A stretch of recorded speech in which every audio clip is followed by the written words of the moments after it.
Ladies and gentlemen, welcome to Poland Daily History. Today we are discussing the events of World War II and the consequences for the Polish nation. We are in the Ochota district of Warsaw, right in front of the monument dedicated to the soldiers who held up the Germans for 19 days on September 1939. The historian, Dr. Krzysztof Jabłonka, will guide us through this turbulent time in Polish history.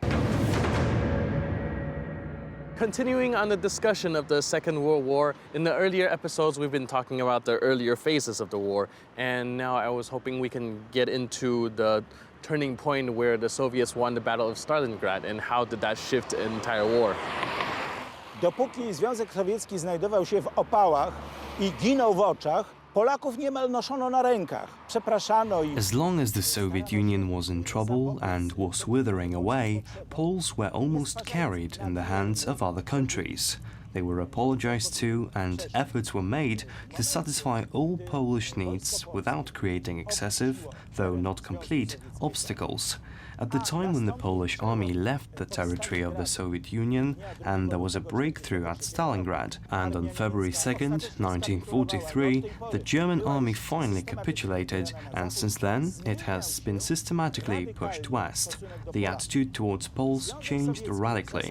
The Soviet Union basically declared war on Poles, but they simply forgot to tell Poles about it. Poles figured out what was going on by themselves. Just a few days after the defeat of Germany, the Soviet partisans met with the Ukrainian partisans in Volhynia and persuaded them to attack Poles. This was the Volyn slaughter, which swept from the east to west from February 9th to December 1943. The evidence for this argument is the fact that no Pole was killed from the pre-war border who could have been considered by the Soviets to be a Bolshevik Pole.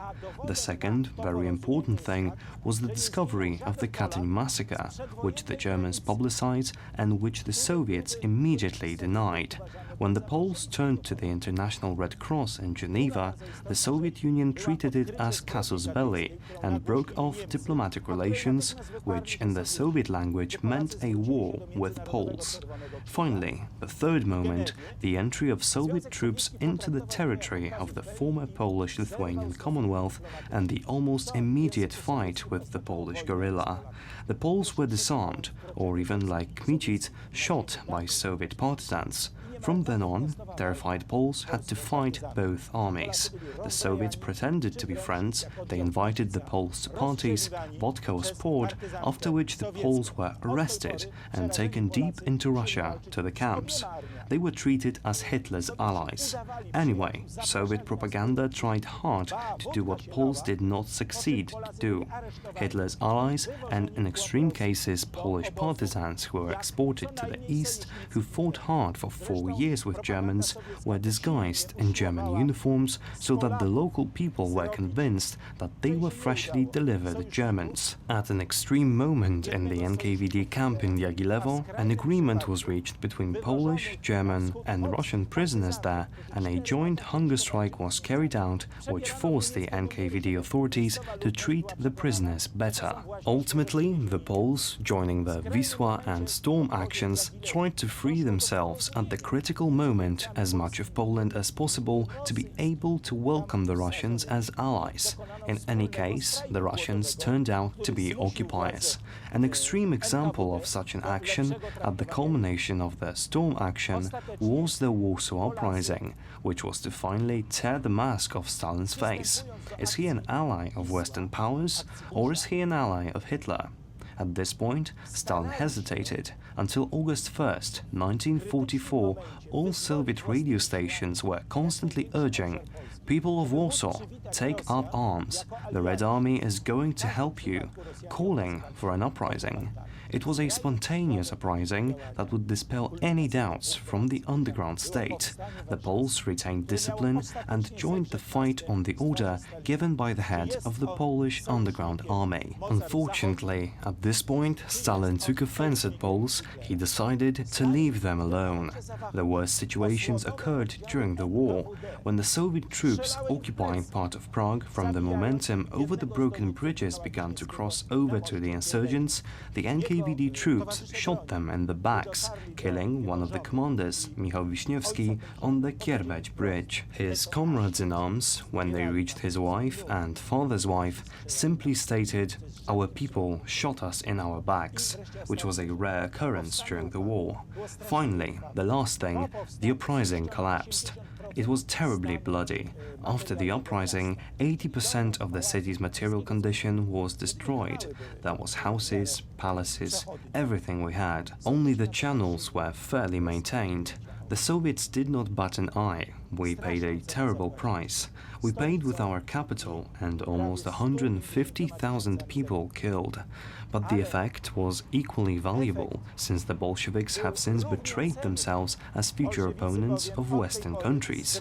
General Eisenhower simply said, "I understood that the next enemy would be Russia, and I did not allow to disarm the US Army." And the second thing, the uprising stopped the front for half a year. The Russians were late to Berlin. They arrived there in May. By this time, US troops had already occupied the only nuclear center in German Thuringia that the Germans had, and evacuated everything that could help the Soviets in building the bomb. They were 4 years late and lost the Cold War with the United States for 4 years, saving Europe from war. I o te 4 lata przegrali zimną wojnę ze Stanami Zjednoczonymi, ocalając Europę od wojny. After the fall of the Warsaw Uprising, the Western Allies retracted their support for the Polish government in exile. And I was wondering if you can tell me what events transpired after that. Powstanie warszawskie było szokiem dla wszystkich wojujących stron. The Warsaw Uprising was a shock to all participants of the war. The Soviets were terrified by such a long resistance that revealed their negative attitude towards Poles. The Germans were delighted with Polish resistance. They saluted when Poles surrendered, and those who surrendered to Germany did not get hurt until the end of the war. Finally, the British and Americans were also shocked, trying to help Poland with the September 18th discharge of 100 and several dozen American machines in Warsaw. Niestety zbyt wysoko te maszyny leciały i cały ten transport amunicji, żywności. Unfortunately, these machines flew too high, and all this transport of ammunition and food was carried by the wind to the German side. Nevertheless, from now on, Poles had a basic argument. How do they defend themselves against the possibility of another occupation? The Bolsheviks created a situation in which they were seen as liberators of the Polish lands. Yes, the Soviet army was most welcomed by Poles as a liberation army, but the same Soviet soldiers, whilst fraternizing with the Poles, said, "Take care, the NKVD is following us. You only have 3 days of freedom." We are forever grateful to all these soldiers for these 3 days. Their cemeteries on our land will be safe. But it was only 3 days. Later, there was a very heavy occupation, Sovietization and communism in Poland. At first, the Western states were powerlessly giving away the eastern lands to Stalin. It was decided to restore the border called the False Curzon Line, rigged by the British diplomat Neymar, who was originally called Namierowski, a Pole of Jewish origin. According to this line, both Vilnius, Grodno and Lviv were to be in the Soviet Union. When the talks concerning this border took place in Yalta, it was presented as a British line, and it was difficult for Churchill to disagree with his predecessor's offer at the office of Prime Minister. The British accepted the cutting off of eastern Poland and Yalta. This happened in Tehran in 1943. In February 1945, native Polish lands were handed over to Yalta under Bolshevik rule. We were sold. It wasn't until Potsdam that Poles at least got compensation in the so-called Eastern Territories, where the border was marked only strategically on the Nysa and Odra. The same border which the Germans gave as a Polish border in the Gliwice provocation that was drawn by the Germans, and the Allies carried it out. Finally, on August 5, 1945, Great Britain, France and the United States withdrew recognition of the Polish government in exile.